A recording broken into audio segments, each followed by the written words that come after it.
बेटा, registrar general of India ने हर state से कहा है कि बर्थ सर्टिफिकेट जितने भी हैं, है ना, मदर्स जो न्यू बॉर्न की हैं, हॉस्पिटल से डिस्चार्ज होने से पहले पर्टिकुलरली गवर्नमेंट हॉस्पिटल के इनको दे दीजिए।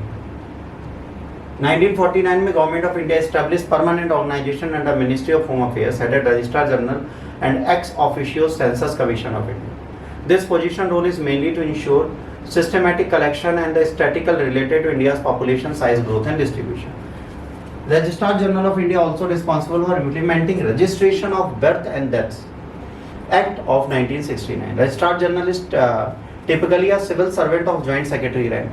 Office also conduct demographic and linguistic surveys in addition to the decennial census. Key feature क्या है? Conducting census of India.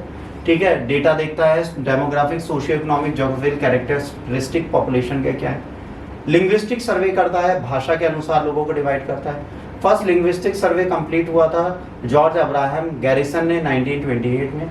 Civil registration system mandatory है बर्थ और डेथ रजिस्ट्रेशन के लिए। Serve as the real time continuous population data collection.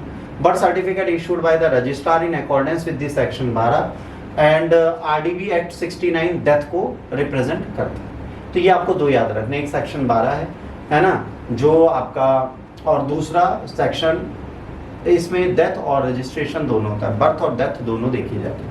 अब देखिए, birth और death दोनों देखने का मतलब है कि अगर आपके यहाँ किसी की मृत्यु होती है तो उसका बर्थ सर्टिफिकेट इशू होता है, वो इशू होता है, उसी के बाद उसके सारे सरकारी कार्य प्रारंभ होते हैं। तो ये सारे एक लीगल पेपर बनते हैं, ठीक है।